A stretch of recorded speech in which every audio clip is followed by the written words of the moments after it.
Hello दोस्तों, good morning. स्वागत है एक बार फिर से आप सभी का एमजेटी एजुकेशन में। दोस्तों, प्रधानमंत्री मोदी यूएस विजिट पर हैं, 3 दिवसीय यात्रा पर हैं और उनके बहुत सारे प्रोग्राम्स लगे हैं। और ऐसे में एक प्रोग्राम जो सबसे ज्यादा इंपॉर्टेंट है, जिसके लिए वहां पर गए हुए हैं, वो है क्वाड समिट।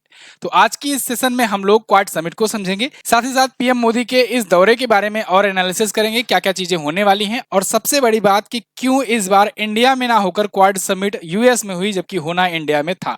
तो वीडियो इन्फॉर्मेटिव होने वाली है, इसे लाइक शेयर कर दीजिए। अगर चैनल पर नए आए हो, चैनल को सब्सक्राइब जरूर कर लो, क्योंकि ऐसे ही इन्फॉर्मेटिव वीडियो मैं आपके लिए लाता रहता हूं।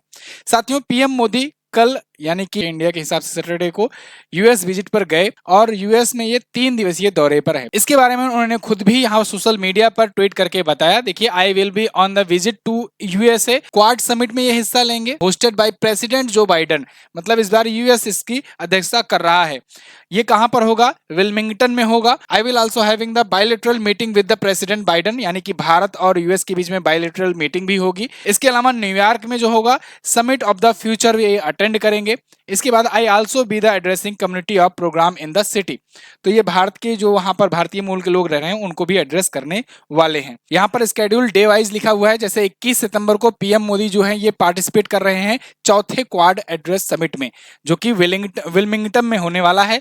ये होना था भारत में, लेकिन कुछ कारणोंवश यूएस में हो रहा है। वो क्या कारण है, मैं अभी आपको बताऊंगा। इसके बाद 22 सितंबर को पीएम मोदी एड्रेस करेंगे गैदरिंग ऑफ इंडियन कम्युनिटी। भारतीय समुदाय के लोग जो वहां पर हैं, उनको ये एड्रेस करने वाले हैं और यही सबसे मेन कारण है जो पीएम मोदी को वहां पर बुलाया गया है। Further he will interact with the CEOs of leading US based companies.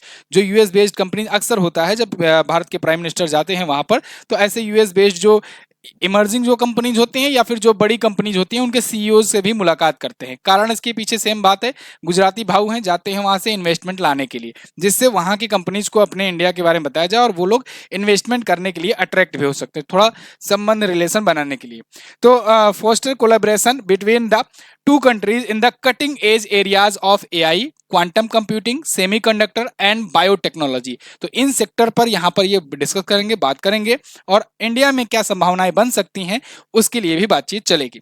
Interaction with the through leaders and the other stakeholder active in the India US bilateral landscape. India और US के जो bilateral landscape पर जो stake holder हैं, जिनकी कंपनियों में यहाँ निवेश है, यहाँ की कंपनियों का वहां निवेश है, उन सबसे भी ये चर्चा पर चर्चा करेंगे। और जो सबसे बड़ी बात है वो है इंडिया और यूएस के बीच में bilateral dialogue, bilateral meeting. Bilateral meeting में यहाँ पर ऑब्वियस सी बात है, चाइना के बारे में मुद्दे उठाएंगे, रसिया यूक्रेन के बारे में मुद्दे पर बातचीत करेंगे ये लोग, है ना। यूएस चाहेगा कि इंडिया जो है ये प्रो रसिया ना होकर के थोड़ा सा इनकी तरफ झुकाव रखे, वही मतलब पुरानी ढर्रा फिर से होगी सारी चीजें। आते हैं मेन मुद्दे पर, जिसके लिए ये वीडियो बनाई जा रही है। ये है क्वाड समिट। क्वाड ग्रुप है क्या और क्वाड समिट क्यों होती है, क्यों इंपॉर्टेंस है, इस पर बात करेंगे। लेकिन उससे पहले एक जरूरी इंफॉर्मेशन है, उसको जान लो, फिर आगे हम लोग बढ़ते हैं। साथियों, टेक्स्ट बुक का ईयरली पास प्रो अब सिर्फ 608 रुपए में हो गया है। अगर आप एमजेटी कूपन कोड यूज करते हो तो मात्र 608 रुपए में आपको ये मिल जाएगा टेक्स्ट बुक का पास प्रो। ये 13% डिस्काउंट के साथ मिलेगा अगर आप एमजेटी कूपन कोड लगाते हो तो। वैसे आपको 699 रुपए पे करने पड़ जाएंगे। तो आप इंडिया के किसी भी एग्जाम की क्यों ना तैयारी कर रहे हो, सबके लिए आपका ये उम्मीद की किरण है, क्योंकि यहाँ हर एक एग्जाम के लिए मॉक टेस्ट अवेलेबल है। मॉक टेस्ट के साथ साथ, क्योंकि ये पास प्रो है, इसलिए इसमें प्रीवियस ईयर के भी क्वेश्चन पेपर होंगे, सब्जेक्ट वाइज भी होंगे और भी हर प्रकार के मॉक टेस्ट एक्सप्लेनेशन के साथ होते हैं। तो डिटेल सॉल्यूशंस भी आप देख सकते हो और लाखों बच्चों के बीच में अपनी रैंक भी यहाँ पर देख सकते हो। तो लिंक डिस्क्रिप्शन में दिया गया है, आप जाकर के अभी text book pass pro join कर सकते हो। क्वाड क्यों बना? दोस्तों, क्वाड की जरूरत पड़ी चाइना की वजह से। आप देखोगे क्वाड जो है बेसिकली ये 4 देशों का ग्रुप है। क्वाड मतलब भी 4 होता है, क्वाड्रेचर। तो यहाँ पर इंडिया, ऑस्ट्रेलिया, जापान और यूएसए, ये 4 देश मिलकर के आए चाइना को काउंटर करने के लिए ग्रुप बनाए। चाइना को क्यों काउंटर करने के लिए भाई? चाइना एक्चुअली में ना इस रीजन में, यहाँ पर जो ये क्षेत्र है दक्षिण चीन सागर, खास करके इस रीजन में बहुत ज्यादा ये डर, भयावह स्थिति पैदा करके रखता है। ये यहाँ पर ताइवान को परेशान करता है, ये यहाँ पर आपका फिलीपींस को परेशान करता है, वियतनाम को, लाओस को, इन सब जगह परेशान करता है। कैसे परेशान करता है? ये कहता है कि हमारी यहाँ 9 डैश लाइन है, 9 डैश लाइन है और 9 डैश लाइन की वजह से ये परेशान करता है कि इस एरिया पर अपना मतलब वर्चस्व रहेगा। तो इसको काउंटर करने के लिए यहाँ इंडिया, जापान, ऑस्ट्रेलिया और यूएस आया। इसके बाद साथ ही साथ में इंडिया और पैसिफिक रीजन में, हालांकि शुरुआत का कारण दूसरा था, जब 2007 में शुरू किया गया था तब उसके पीछे का कारण था सुनामी। 2004 में जो सुनामी आई थी उससे बहुत ज़्यादा यहाँ प्रॉब्लम्स क्रिएट हुई थी। इंडोनेशिया में लाखों लोगों की मृत्यु हुई थी। उसके बाद फिर यहाँ पर जापान में नुकसान पहुंचा था, मतलब इस सुनामी आने की वजह से बहुत ज़्यादा नुकसान पहुंचा था।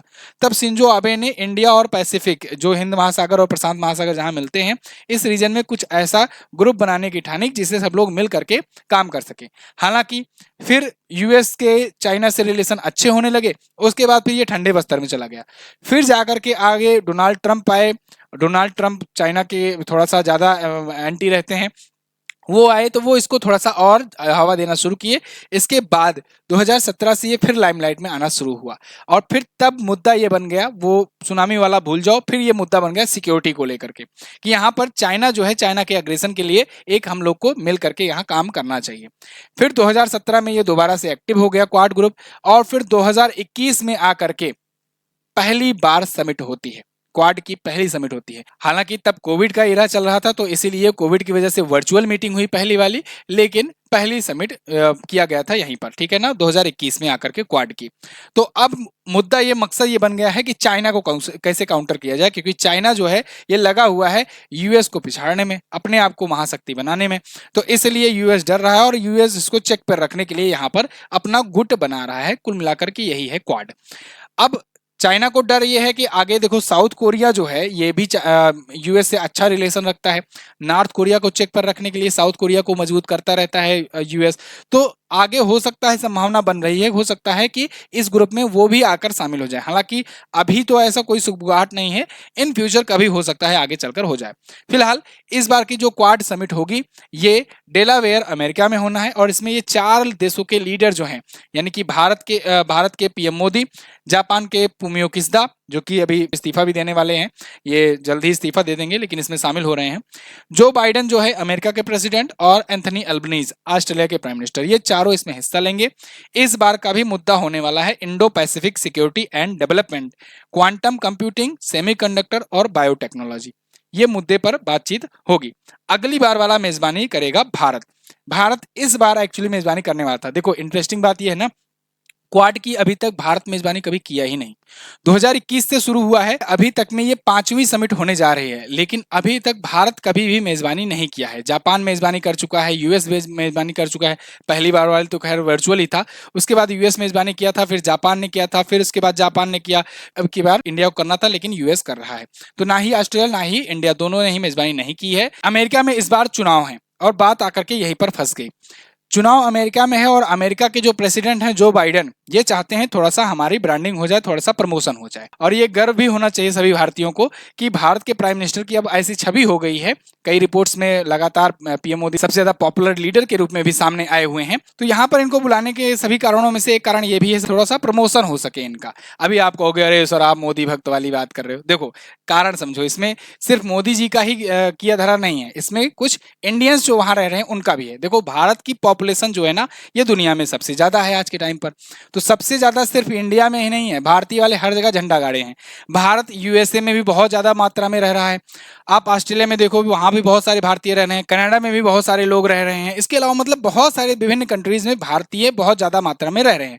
जब बहुत ज्यादा मात्रा में रह रहे हैं तो ऑब्वियस सी बात है वहां के वोटर्स के रूप में भी एक बड़ा निर्णायक वोट साबित होता है। तो ऐसे में इनको बुलाने का सबसे बड़ा कारण है वोट पाना, है ना, क्योंकि पीएम मोदी आएंगे, एड्रेस करेंगे इंडियंस को, इंडियन कम्युनिटी को, सब लोग इकट्ठा शामिल होंगे, तो कहीं ना कहीं बीच में वही बात रख देंगे कि भैया अब की बार वोट हमको दो। याद होगा ठीक ऐसे ही किया था कुछ डोनाल्ड ट्रंप ने हाउडी मोदी कार्यक्रम आयोजित कराया था, ठीक है, याद है आपको, 2020 में हाउडी मोदी कार्यक्रम हुआ था। उसके बाद ट्रंप भी भारत आए थे तो नमस्ते ट्रंप कार्यक्रम हुआ था। हालांकि वो अलग बात है, ये हार गए उसके बाद चुनाव, जो बाइडेन आ गए, लेकिन इन्होंने ऐसा कार्यक्रम आयोजित कराया था और पूरा एकदम भीड़ लगी हुई थी उस टाइम पर। तो फिलहाल ऐसे ही कुछ यहाँ पर प्रेसिडेंट जो बाइडेन कर रहे हैं। ऐसे ही आप एंथनी अल्बनीज को देखे थे, द बॉस बोले थे जब ये वहां पर भी पीएम मोदी का कार्यक्रम हुआ था, एड्रेस किए थे भारतीयों को। जब बेंजामिन नेतन्याहू का चुनाव होने वाला था तो इन्होंने भी बड़े बड़े पोस्टर लगवाए थे अपने बिल्डिंग्स में। तो ऐसा सब लोग इसलिए करते हैं क्योंकि पीएम मोदी की पॉपुलैरिटी तो है, इसको तो मानना पड़ेगा। तो ऐसी पॉपुलैरिटी का ये लोग अपने में अपना वोट पाने के लिए भी इस्तेमाल कर सकें, इसलिए भी बहुत बड़ा ये रीजन था कि इस बार क्वाड समिट इंडिया में ना होकर के यूएसए में कराया गया। दूसरी चीज एक अब देखो, बहाना भी तो उनको बताना है, तो बहाना क्या और बता रहे हैं कि देखो जो क्वाड समिट इंडिया में होनी थी उसके लिए बाकी जो मेंबर्स हैं वो तैयार नहीं थे, वो रेडी नहीं थे, एग्री नहीं थे कि हम भारत में जाकर के समिट करें। तो वो कहे कि यूएसए जो है ये ठीक प्लेस पड़ेगा, तो यूएसए में कराया जाए। अब आप खुद सोचो इस वक्तव्य के अनुसार क्या हुआ, क्वाड में 4 ही मेंबर हैं, तो 4 मेंबर्स में यूएसए हो गया, जापान हो गया, ऑस्ट्रेलिया हो गया और इंडिया खुद हो गया। अब बताओ, आपको लगता है एंथनी एल्बनीज नहीं आ सकते भारत में? आपको लगता है कि ये फूमियो किस्डा नहीं आ सकते? अभी तो कुछ दिन पहले आए थे। इसके अलावा जो बाइडन नहीं आ सकते? ये भी आ सकते हैं बिल्कुल। तो ऐसा नहीं है कि भारत इन लोग को होस्ट नहीं कर सकता था, भारत में क्षमता नहीं है। भारत जब G20 होस्ट किया था तब भी तो आए थे जो बाइडन। तो ये थोड़ा सा वीक पड़ जाता है रीजन। सबसे बड़ा रीजन वही है, कुल मिलाकर के चुनाव होना है इनको और इनको भी चाहिए वोट। फिलहाल इस पर आपकी क्या राय है आप लोग कमेंट करके हमें जरूर बताइएगा। क्वाड समिट इस बार इंडिया में ना होकर वहां पर हो रहा है। एआई और बायोटेक्नोलॉजी को लेकर के यहाँ पर डील करने की बात चल रही है। अगर कुछ बड़ी डील होती है तो मैं आगे आने वाली वीडियोस में आपको बताऊंगा। आप उसके लिए चैनल को सब्सक्राइब करके रखिए, आपको अपडेट मिलते रहेंगे। तो आज की वीडियो में इतना ही, मिलते हैं अगली वीडियो में, तब तक के लिए नमस्कार, जय हिंद, वंदे मातरम।